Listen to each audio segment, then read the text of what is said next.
Thank you all for joining us today for today's introduction to collective health. My name is Sharif Ghanem, and I'm joined today by my colleague Kirk McConnell. Kirk and I focus on health programs and product innovation here at Collective Health. We know this is a really busy time of year where you're making a lot of important decisions about your health benefit strategy. And so we're excited to tell you a little bit about the incredible work we're doing to support self-funded employers in executing on their benefit strategies. Today, we're also joined by a special guest, Milt Ezer, Vice President of Global Benefits at Activision Blizzard. Milt has been a fantastic partner to us, and we're really excited to hear from him today. Milt, thanks for joining us. Yeah, my pleasure. A couple of housekeeping items before we begin. Just given the number of folks on the line, you are all on mute, but we'd still love to hear from you. So please feel free to ask any questions you have in the comment box provided at the bottom, the Q&A box. And at the end of the presentation, we'll make time to answer those.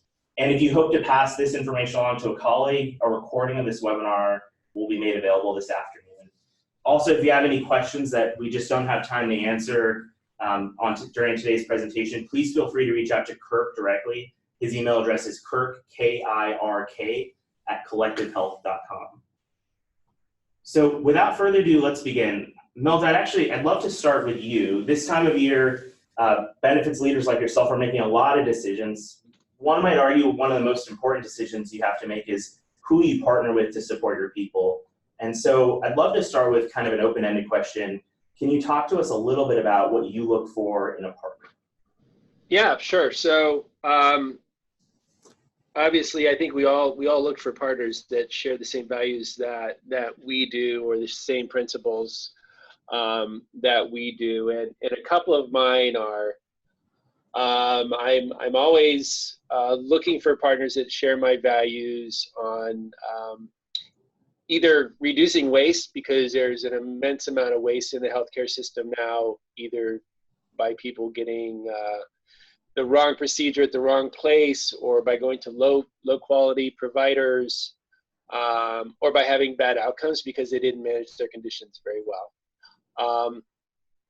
The other point that I look for is, along with that overall principle of wanting to reduce waste and improve outcomes for people, is how well can a program partner likely engage my population in order to achieve the objectives that we have, right? So I think people in general, this applies to my family and probably your families as well, we all grew up conditioned to living in a healthcare system that that our moms lived in, and that we grew up in. And to change that conditioning, or to intervene so that behaviors become more relevant to today, with access to really good quality care, seeking second opinions in a really quick way, that's different. And it often takes engaging the employee in a meaningful way in order to make that change happen. Otherwise, we continue down the path that we've been conditioned to pursue. Got it. That's really helpful. I think what I'm hearing is, navigating healthcare has always been complicated. To your point, it's getting more and more complicated, especially as new options are available, new questions emerge about cost and quality and second opinions, what have you. And so more and more, there's a need to effectively help your people navigate that infrastructure. Right. Okay, great. And so, I mentioned this at the start, you've been a fantastic partner to us for a long time. What was it about Collective Health when you first, were introduced to the company that made you think that we're the right partner for your team at Activision Blizzard? Well, so yeah, I have known the Collective Health gang for quite a while now, and I think it's kind of serendipitous that I actually was able to meet them when I did back in 2014. I don't frequently take sales calls. Usually those are the phone calls that you just go to voicemail and never answer. But for some reason, I picked up the phone and spoke to a nice guy who was very able to, in a very short amount of time, explain the difference that Collective Health might be able to make when it came to navigating the healthcare system that we know today. We all know that conventional medicine in the U.S. is dysfunctional. We all know we're spending a ton of money. We all know that if our employees aren't unhappy, they're at least never really satisfied, and our employees feel like this is the card they're dealt. Like when you go to the Department of Motor Vehicles to get your driver's license kind of thing. That's just the way it is, and we're going to grunt our way through it. So I met the team at Collective Health, and it was like love at first sight for me. I heard things that I hadn't heard before from my carrier, such as, hey, we know how important data is in order to be able to effectively leverage it into helping people understand their healthcare plan and understand how to navigate the plan. We know how important it is to be able to build an infrastructure that will enable us as your potential healthcare partner to help your benefit team be more efficient, because we'll pick up the load of integrating, vendor partners and eligibility file fees, et cetera.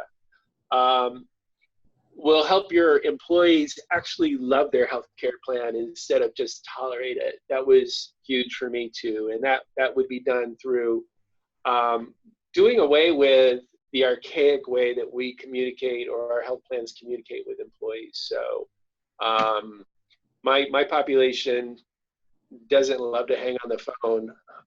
They would much rather online chat with a member advocate, and they'd much rather do that in a way that they feel like they're building a relationship with one person who's helping them understand why something is covered or not covered, helping them find that provider that might be right for their situation, feeling like they're really, they kind of have a quarterback, not to overuse that term, that's helping them understand the world of healthcare that they've been thrown into because they had an unfortunate illness or accident.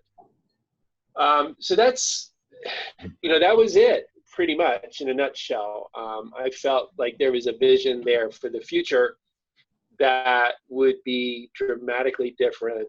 And by the way, would ultimately end up saving, my company, millions and millions of dollars because of choices we were making that would get back to my principle of wanting to cut waste out of the healthcare system and engaging people to use healthcare in the right way. Okay, great. Well, that's really helpful context. I think I'd love to come back at the end of the webinar with a few more questions for you, but I think at this point, this is a great time for us to hand things over to Kirk to talk a little bit about Collective Health, set the stage, and then we'll come back to you with a few questions about your experience with us today and how you're thinking about top of mind benefits topics right now. So thank you, Sharif, and thank you, Milton. Thank you all on the call. In fact, questions are already coming through, so keep that up. As questions come to mind, put them in the chat box, and we have some time at the end saved specifically to answer those questions, so keep it up. What we want to do now is spend a couple minutes giving a foundation of what it is that Collective Health does, what is the experience, and what is the impact we make. Milt just said it was love at first sight. What is it that he fell in love with? So the goal is to spend the next 15, 20 minutes or so on a quick crash course on what it is that Collective Health does. And that really starts with our perspective at Collective Health is that, unfortunately, employers and your people, by default, have been stuck in a healthcare system that doesn't really work that well. Milt mentioned too often it feels like we're in the same healthcare system that our parents were in. Technology has improved everywhere else, but why is it the healthcare experience still feels like it's from the 70s, the 80s, the 90s? That's a challenge. And what are those challenges that we hear so often from folks like Milt? Hey, the healthcare system as designed, no matter how hard we try, our employees and their families have a bad experience. It is too frustrating. It is too confusing. There are too many dark alleys to get lost in. There's too much waste. No matter how hard we try to take care of our people, unfortunately, they have a bad experience. Too often it's because of things we can't control. Next, on the employer side, as a self-funded employer, there are so many moving pieces that you have to keep control over. A lot of our clients tell us between eligibility and claims and daily data sharing and questions and trying to get all the pieces that come together, that day-to-day work feels inefficient and it's a time sink. A lot of benefits teams say they spend about 50% of their day just on daily administrative tasks just to keep the lights on. And kind of the elephant in the room is, on top of all of this, it is such a massive investment for your organization. And unlike pretty much every other part of your organization where you understand what is driving your costs, you can set a budget, you can start working towards that, healthcare spend over the last decade has felt like this unmanaged line item that just grows year over year over year. Now, I don't think those three problems are very controversial.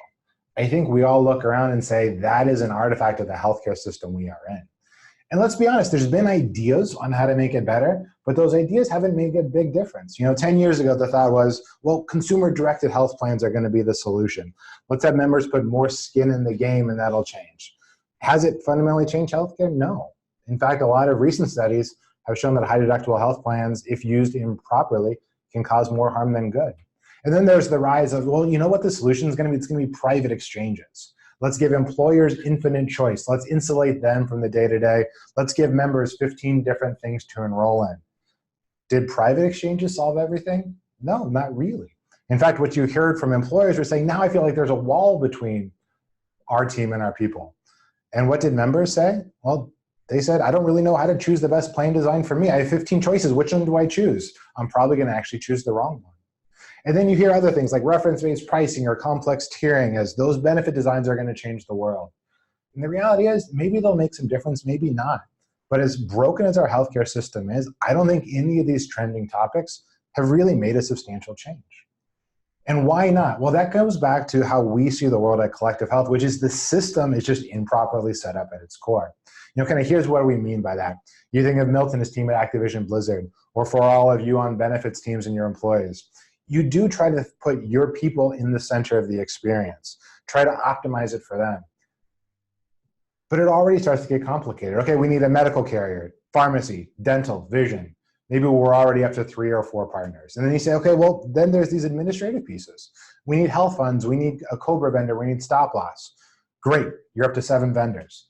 And then as Milt does all the time, you get excited about what else is out there. Maybe we want to think about an on-site clinic, or there's some new wellness programs, or a telehealth, or some disease management, or behavioral health, or fertility programs. And you say, these are right, they're gonna help my people, but I've just made it even more confusing for my people at the same time.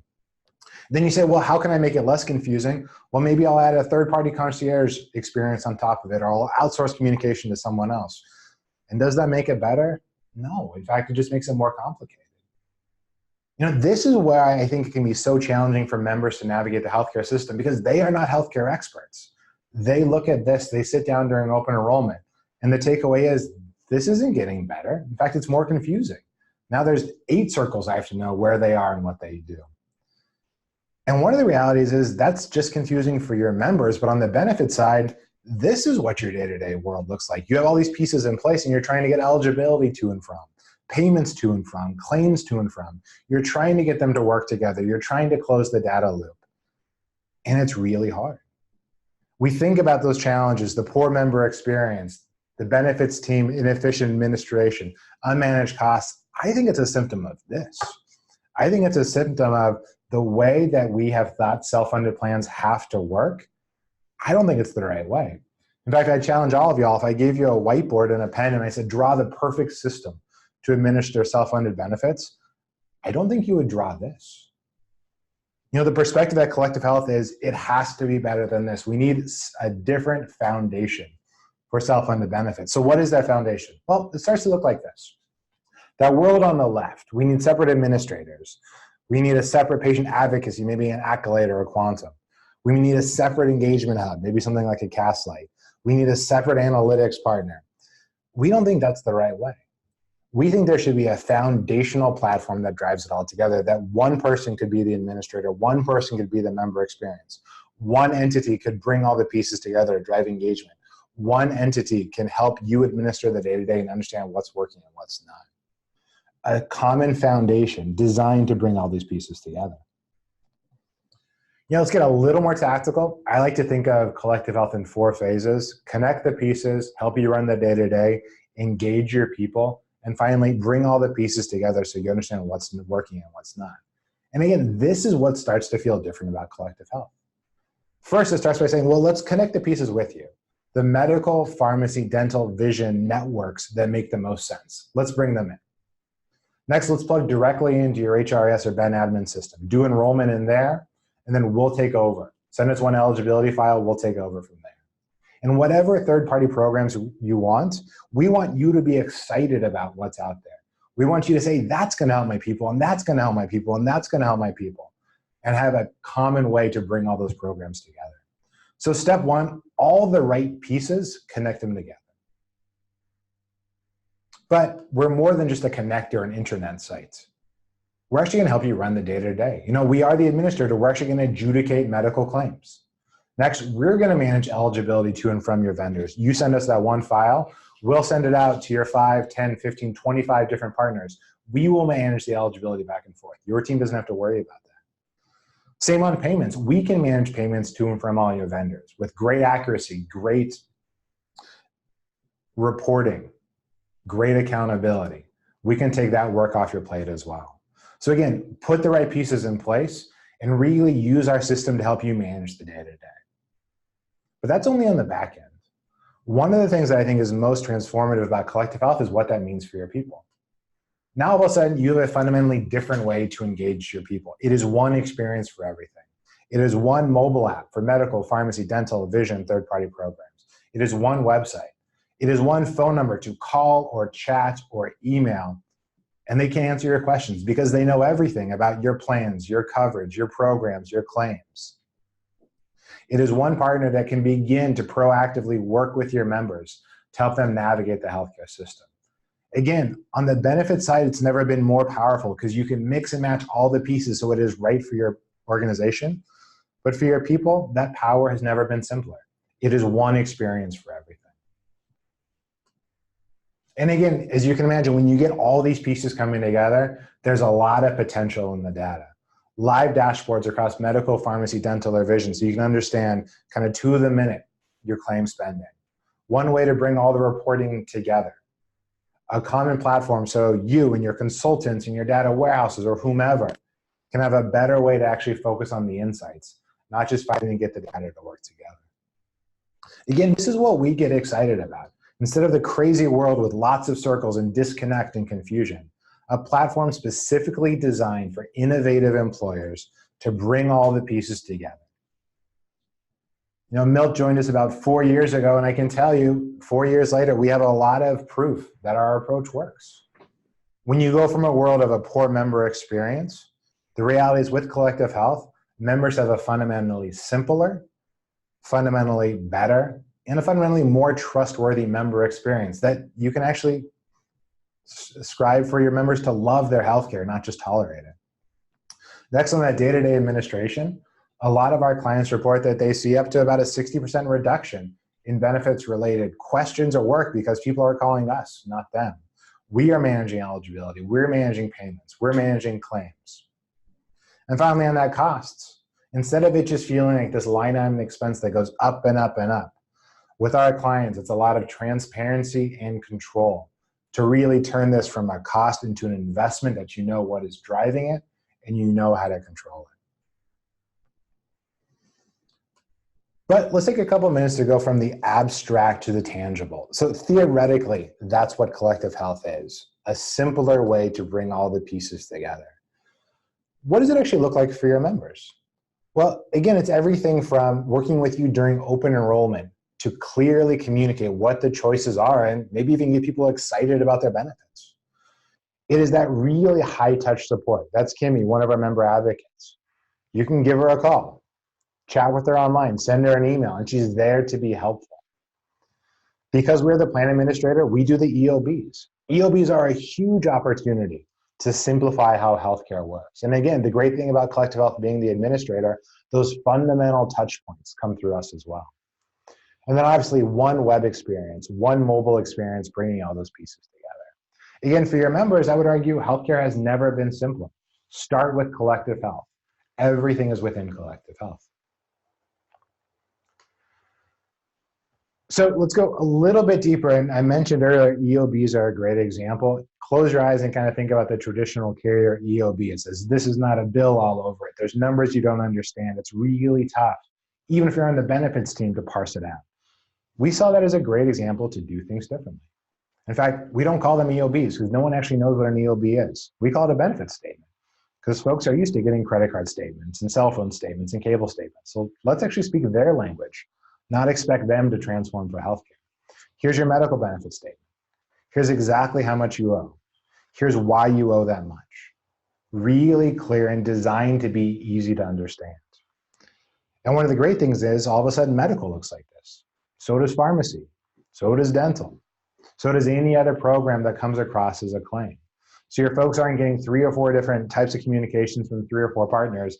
All their core claims activity is coming across through one clear channel, collective health.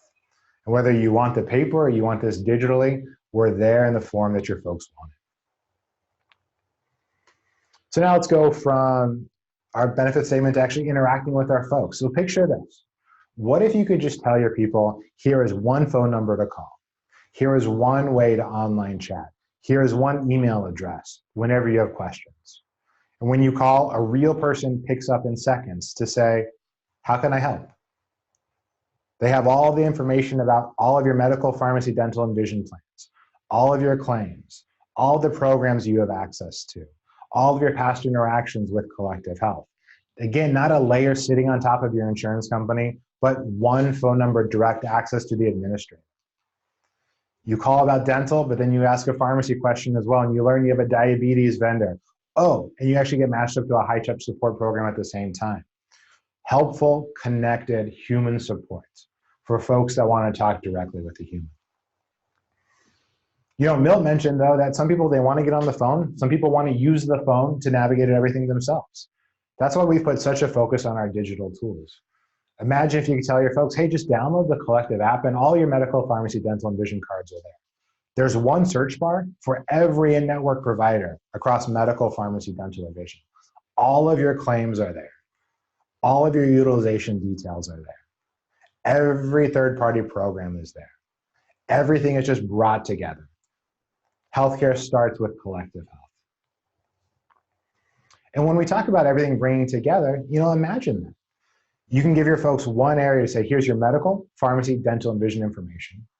But here's all those other third-party programs as well. In fact, at Collective Health, we call those programs Benefits Plus, because members don't know what a vendor is. Members don't know what a point solution is. Members don't know what a program partner is. Benefits Plus is a term that we found through user research really connotes, hey, it's offered through my employer, but it's above and beyond the typical things. So whether it's a doctor in demand, a One Medical, any other on-site clinic, Ovia, Heal, Milt, I know you have 24 programs in place. It can all just come together through collective health. So your people say, hey, I'm thinking about growing my family. Here's how my coverage works. Here's all the programs available to me as well. It really becomes one place to channel your people and their family to say, here's where you start to understand what you have access to. And again, to do that well, it is more than just adding a link. And I think this goes back to our technical approach and why you need a better foundation. You know, as the rise of point solutions has happened, so has vendors' willingness to say, oh yeah, we can add a link. You know, all you really need is add a link and then your people will use it. Our perspective is no, to take advantage of these programs, integration is deeper than just adding a link. It's everything from working with you and your consultant to help navigate the 700 different vendors out there to figure out which ones might be best for you based on your claims, the issues that are popping up, your strategic priorities. Then once you found the right vendor, actually let Collective Health drive a lot of the operations. We'll set up eligibility. We'll manage claims inbound, claims outbound.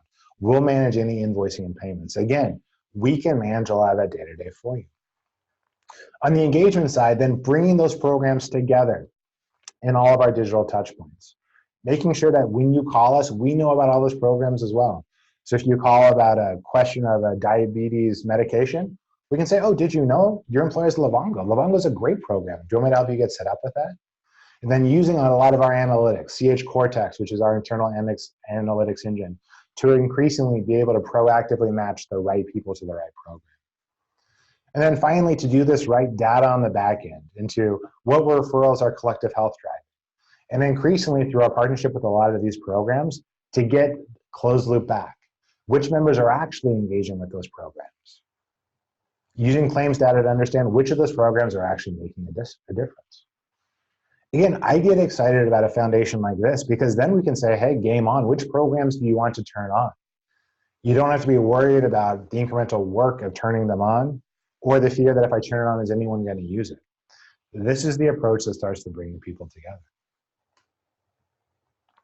And again, we could have lots of slides like this, but this is just an example of some of those benefits plus, those program partners that we work with. But fundamentally, we're designed to be open. Whomever you want to integrate in, we'll make it happen. We want your strategy to be a best of breed to match what you are trying to achieve. Collective health is really just the foundation to facilitate that. You know, we're getting to the time of year as summer starts to transition into fall, as these questions start to get real. Milt earlier talked about, here's what I look for in a partner. One of the next questions is always, is implementation going to be a nightmare? How long is this going to take? Do I have time? Do I have bandwidth? Do I have the sanity to put up with another implementation? It's a question we get a lot right now. I just want to spend a couple minutes walking through what implementing collective health looks like. At a high level, there are a couple things to keep in mind. You know, we are a very tech-forward company. As a result, implementing collective health is going to feel like a mix of implementing a health plan and implementing a software system. It's going to feel like a health plan because we're going to be working with you on plan design, SPDs, SBCs, things like that. But there's also going to be elements of software, making sure our eligibility system is connected, all of our payment systems are connected, all of our digital programs come together. Really feel like what a health plan integration should look like. One that is driven through data and technology, not just through large binders. Speaking of large binders, that experience is going to feel very organized, very transparent, and very user-friendly. And I'll tell you a little more about that in a second. But you're going to feel like from the second you say yes to collective health, you're in good hands and you understand how things are working. Speaking of working, one of the reality is the vast majority of the work falls on us. There's going to be things we need you to approve, things you need to help us decide, things you need to sign off on. But our implementation model is such that most of the work falls on our team. Again, we could go into all the swim lanes and all the Gantt charts that show exactly how implementation works, but roughly 60 to 90 days. That first chunk we call the scoping phase. For your team, it's probably about 10 to 15 hours per week. Everything from the kickoff meetings to confirming the network partners, your plan designs, how you think about eligibility criteria, walking through some of those final vendor choices. That next phase, where that work really starts to shift to us. We call that the build phase. That's where we're actually driving a lot of the eligibility integration. We're producing a lot of the plan documents. We're starting to think about open enrollment. We're starting to plug into your infrastructure. Phase 1, scope. Phase 2, build. We'd like to get a jump on that because we like it all to be ready during open enrollment. So the second your folks start hearing about what comes next in plan designs, we're ready to answer questions. Digital tools are ready to go, and all the print collateral is there to get people excited about collective health. Kind of that last phase, the prepare before things go live, it's everything from actually executing open enrollment, starting to mail out cards, trying to think about things like transition of care, finalizing things like payment integrations. And then that final chunk, kind of that January, February, make sure everything is working as planned, making sure we have the bi-weekly meetings to set up a report, make sure your finance team is understanding how things are working on the financial side, and then already starting to think about what comes next. What programs do we want to turn on in Q2? Again, the focus of making it feel really organized from the beginning. You know, as I said earlier, it's going to feel a little bit of health plan and software integration. Here's roughly the teams that are involved. Obviously, the benefits team and the consultant team are the leads, but it's everything from a lot of your systems teams to make sure that we have a clean handoff from your source of truth for eligibility to us. Your IT team to make sure things like emails are whitelisted and SSOs are set up where available. We'll bring in your finance team so they begin to understand how much of the work we can take off their plate, but the reporting and transparency we're going to give them. And then obviously legal is involved for approving contracts and kind of working through some of those elements.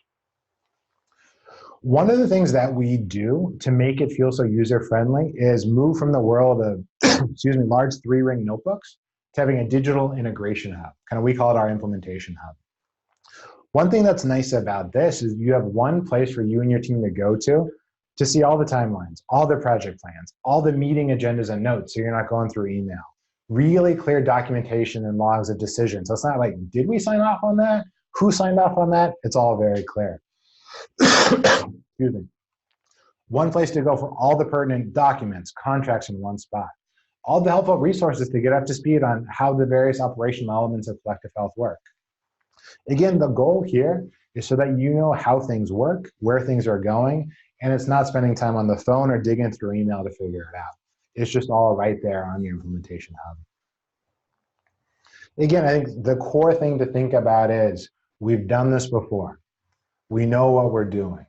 We use technology to make it as easy as possible. There is work involved, but you're going to feel supported every step along the way. And finally, before I kind of pass it back to Milt to talk about his experience with collective health, open enrollment is a season that we get really excited about because it's a really nice opportunity for your people to say, hey, get excited. We're upgrading your benefits. Get excited for what collective health is going to offer. And that's everything from things designed to be clear but catchy. Health benefits as human as you are. Things like on-site events to kind of get the buzz up. You know, why do we do coffee carts and gelato carts? It's not because we're fancy. It's because we want to get people excited. Excuse me. We want people to understand, here's what your choices are. Here's how collective health works. Here's what your benefit choices are. Here's where you go if you have any questions. And then even things like how you get your insurance card, not a nondescript envelope, but a package really designed to catch people's attention. Hey, Jessica, welcome to Collective Health. Here's what you've enrolled in. Here's all your cards. Here's how to download the app. Here's the phone numbers you need to know. Here's everything you need to know to set up Collective Health correctly. Again, we could go much deeper on any of these elements. And if you have any other follow-up questions, kirk@collectivehealth.com, K-I-R-K. I'm happy to go as deep as you can in any of these. But with that, I would kind of love to stop talking on my side, especially as I start coughing, and kind of pass the conversation back to Milt. You know, Milt, we talked a little bit earlier about why you chose Collective. 3 or 4 years into your relationship with us, how would you compare and contrast your member and your benefits team experience pre-Collective Health and post-Collective Health? Sorry, I've been typing answers to folks dialing in.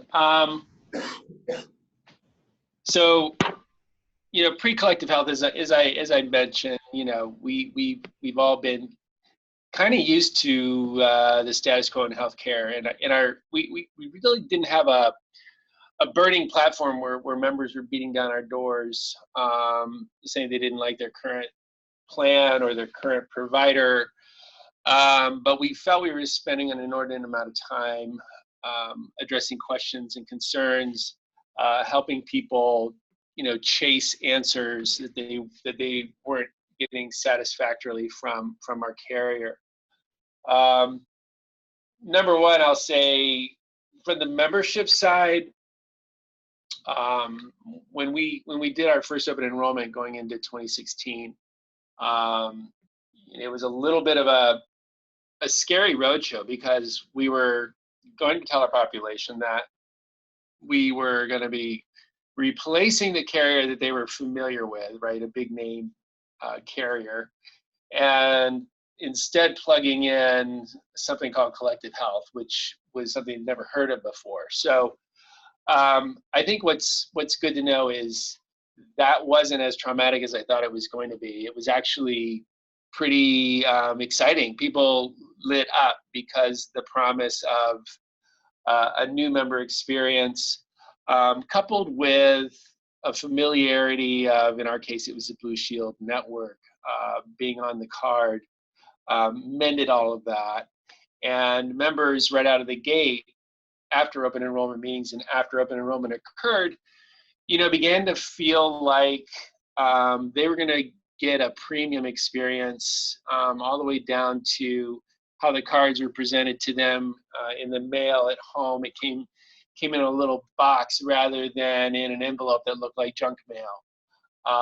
And the first time members had to call Collective Health or interact with member advocates, we began to start seeing emails in our benefit box of, I thought this was too good to be true, but it ends up, this is really turning out to be really amazing. Let's see if it continues, that kind of skepticism that you get from employees. But over time, now when I go to do open enrollment meetings, last year I get out to our studios about once a year just to see what's going on. The hands raised in the audience, and it's more like, hey, whatever you're going to tell us, just make sure you're telling us we're not changing carriers again. So because they've grown to rely on that experience with Collective Health now. With regard to my team, I have, a fairly decent sized team. I guess it's 6 people. We have, as Kirk said, a couple dozen vendor partners. It's really substantially helped us manage the eligibility files. People often ask me, how in the heck do you manage that many program partners? Well, I'll tell you the truth. The managing of those program partners is really down to contracting, selecting them, and then monitoring, how well they're performing on a quarterly basis. But other than that, the day-to-day stuff is managed by the team at Collective Health with their systems. So that's all been very good. But what I didn't expect was the amount of lift that was taken off of our local HR business partners who, I don't know if they're what they're like in your organization, but in our organization, employees go to them first for anything. And we've been able to shift that paradigm so that when an HR business partner has an employee running up and saying, they didn't cover my whatever bill, that HR partner is no longer involved. I'm not any longer involved. The Collective Health member advocate is able to, adequately explain the issue to the member so they resolve it in one call rather than, transferring around and being put on hold and having to repeat the whole case history kind of thing. It's a very, cradle to grave experience when a member has a question or a concern or an issue they're trying to resolve or understand. Does that answer your question, Kirk? Absolutely. That's really helpful, Milt. And you mentioned this at the start, this idea that the first time you got a call from Collective Health, you didn't know who they were, you weren't exactly sure what to expect. Since partnering with us, it's been a number of years now. I think we've evolved as a company, and in large part because you've pushed us. And so I'd love to talk a little about, going back to this theme of what does it mean to have a strong partner, the experience you've had over the years, offering feedback, pushing us to evolve, pushing us to continue, developing further and further. What's that been like compared to, the experience you had with previous partners? Yeah, I mean, it's really hard to compare. So, my personality is if I lock into kind of a partner because I believe they share my values, and they're super forward thinking, passionate, intelligent team, I kind of become this person that sets the bar super high now all of a sudden. So, when I was with my conventional carrier that we're all kind of used to, the bar was kind of like, I can hop over it pretty easily. They can hop over it okay. But when I flipped to Collective Health, my expectations for quality, progressiveness, execution in a rapid way, the bar went really high, because frankly, the team at Collective Health, I work with a lot of vendors. Collective Health really draws in an impressive pedigree of people to get all this done. And I expect an immense amount of progress, forward-thinking approach. I mean, to be honest with you, things didn't move at the rate that I wanted to, because I'm like, hey, you know what? We're burning cash. People are sick. Let's get this show on the road. And it's taken it's a bit of a process and a journey. And I've learned to be patiently impatient. What is true is, so really, let me tell you the track of development. So what Collective Health nailed out of the gate was member experience. And I was happy about that, because it made everybody in my organization kind of like feeling good about things. Where things didn't move at the rate that I really had hoped they would be the ability of Collective Health to like use this data in an instantaneous way to engage a member to get a second opinion. To be honest, it took a couple of years to get right. And what I have grown to be comfortable with is that getting it right is super important, because what I've learned over time is, if any of these program partners mess up anything with a member, you've set things back an incredible distance that you have to later regain. So it's really important to gain the member's trust and execute flawlessly. And that sometimes takes a little bit of time. It's not as easy as we all thought it was going to be, kind of thing.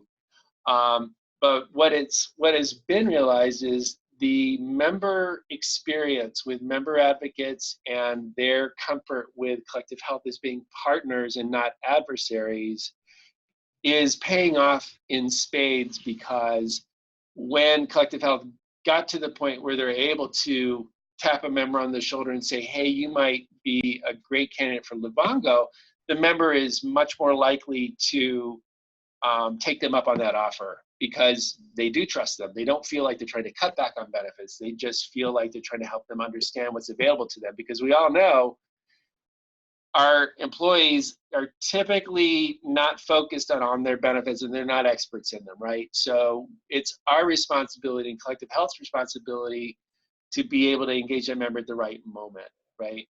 Mm-hmm. The other thing that I would like to see evolve a little bit further is, I'm a kind of a power user with our data warehouse. We've 13,000 lives, I guess. So we've used the data warehouse that's been built for years and years and years, with a lot of history, a lot of data, a lot of depth. And I would like to get to the point where the Collective Health data warehousing will be able to replace my investment in that huge body of work that's already been established. And I think that day will come eventually, as we continue to work and refine it, and more history builds. But I do think for an employer that may not have an extensive data warehouse, the Collective Health data set and reporting is going to be a huge win. Great. Yeah, I think, there's an important theme in what you just said, which is there are so many of us who enter the healthcare and health benefit space because we're passionate, right? Passionate about improving the status quo, improving how both we access and our family and friends access the healthcare system. And I think there is a lot of value in what you call kind of impatient patience, right? This, not settling for what we have today, kind of pushing forward. But your point is well taken, that the stakes to getting it wrong are really high. And so doing things right, setting up the right kind of infrastructure, setting up the right kind of trust and credibility with members, with patients, so that you can do it right is really important. So that's really valuable. Shifting gears just a little bit, Milt, this time of year, obviously we talked about a lot of folks are making changes. They're making big decisions. Curious, what's top of mind for you as you think about your 2020 benefits season? What's top of mind as you talk to your peers about big health benefits decisions right now? Top of mind, it all again still goes back to waste and my fear that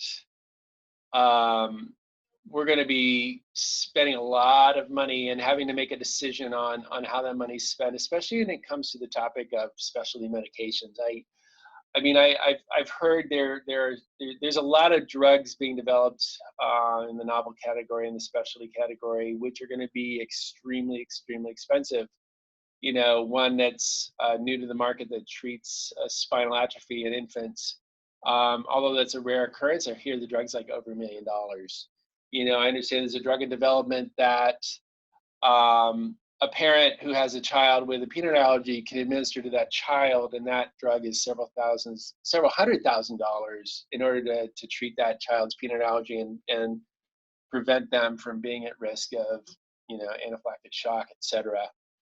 So I am a little bit, you know, eye on the future as far as how we will manage that population who would be eligible for those products. You know, how do we make sure that we're engaging them in the right way so that they're making the best decisions to have a good outcome and also not, you know, extremely explode my budget kind of thing because we're self-insured. You know, also top of mind for the 2020 benefit season is to really get a solid understanding on what engagement means on each one of my program partners, and really understanding that my investments have been made wisely, either to avoid costs and improve outcomes. And then third, I really would like to, we're not a huge organization, we're not like a Boeing.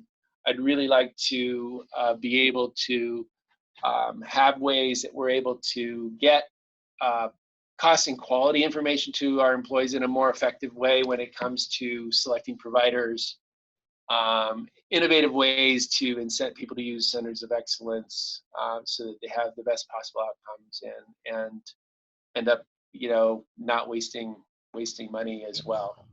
So those are kind of top of mind. Of course, you know, behavioral health is huge for all of us. It continues to grow. Diabetes is huge for all of us. It continues to grow as a nation. You know, getting in front of those in a way that delivers care and provides people access to the right resources at the right time, I think is going to be a priority for us as well. Hey, Milt, this is Kirk. There's a number of questions that are coming in now. One that I think is pretty germane to your experience. Hey, when we have employees that are used to having Blue Cross Blue Shield and calling them when they have questions, did your members find it confusing at all when the insurance card still had a Blue Shield or Blue Cross logo on it, but Collective Health was the customer experience? Was there any disruption in the beginning in that transition? No, I mean, I thought there would be more than there was. Now, to be honest with you, when we launched in January of 2016, we had a bit of a nightmare situation happen. And this is no fault of Collective Health, but the Blue Shield online provider lookup system went down on January 1st, the day we launched. So I remember sitting on my couch that morning, and I was getting a call from my boss saying, "Hey, I'm trying to get my daughter into the ER because something happened, and they can't find her in the system."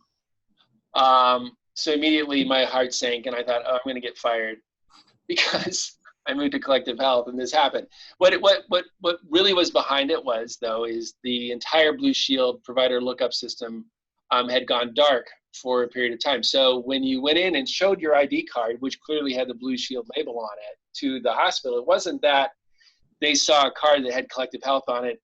They only focus on the Blue Shield label. I think they're used to seeing many kinds of branded products, but as long as they see the Blue Shield label with the phone number to call and the internet site to look it up, when they went to verify the eligibility of that person, it was not working. So what that required was somebody going after Blue Shield in a really aggressive way to get them to get that thing working, so that their members were able to access care without problems. And that the relationship we have with Collective Health prevented me from having to play that role, right? Collective Health took that on. They contacted each provider with an old-fashioned phone call to verify eligibility on behalf of patients that were waiting to be seen. It was a bit of a shock and awe kind of experience, but we were able to leverage actually the collective health relationship in that case to our benefit. Milt, how much behavior change or behavior coaching did you have to do to get people used to calling collective health and not the logo on the insurance card? It was a bit of a partnership with our HR business partners.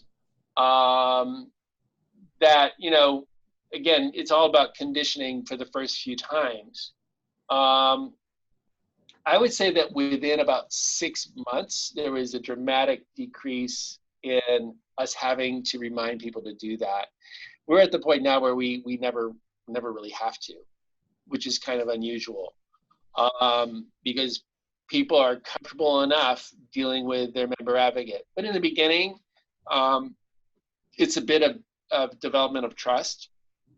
So in that period, even though you recommend it, as long as your HR business partner is behind you and is reminded that they're not going to take that employee question any longer, they're pretty effective at steering the employee to the collective health website, the mycollectivehealth.com to get started on getting the question answered.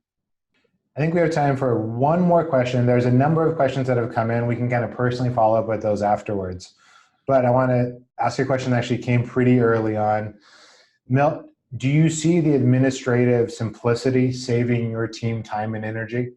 Yeah, I mean, I quantified it, much to the chagrin of the people that had to document what they were doing in my team. But we saved about 3/4 of an FTE by shifting over to collective health and it reducing the administrative burden. I didn't get it quantified, to be honest with you, on the finance team. But on my team, it was a solid 3/4 of an FTE that, of course, we could redeploy in more meaningful ways. Excellent. So there's a couple of other questions. I think we're going to start wrapping up now to be respectful of your all's time, but we will follow with those personally. And I think, Sharif, some closing thoughts? Perfect. Yeah. Milt, thank you so much for your time today. This is really helpful. And as always, appreciate your feedback and support. As we wrap up here, I want to share a couple of resources. So following the webinar, as I mentioned at the start, we'll share a recording for any folks who couldn't make the call or for any folks you want to share it around with. We'll also share a couple of additional resources with you. 2 things in particular. First, you've had the chance to hear from Milt today. Don't take Milt's word for it. Hear from other collective health clients as well. And so we actually had the chance to sit down with Alice Bachida, who's the head of benefits at Pinterest, a few weeks back to hear about her experience moving to collective health and both given her experience in the industry and at other businesses, as well as her experience at Pinterest, what that move to collective health looked like, both for her team as well as her people. And so we'll share a short video as well as a client profile highlighting Pinterest and their team, their approach to benefits. The other document we'll share is called the Collective Health Buyer's Guide. And this is a really helpful resource, a step-by-step overview of the decisions you need to make as an employer, as a consultant or broker to actually purchase collective health. I think what this will highlight for you is really where we stand out in terms of the functionality and support that we offer employers and their people, and the customizability of the platform. So keep an eye out for those 2 resources. And so with that, thank you all for joining us today. Really appreciate your time, especially during this hectic time of year. We know you have a lot of decisions to make to inform your benefit strategy. And as Milt pointed out, the stakes are always high in health benefits. So we appreciate you making time to hear about collective health and hear about the work we're doing to support self-funded employers. Milt, thanks again for joining us. Yep. Thank you, guys. Thank you all.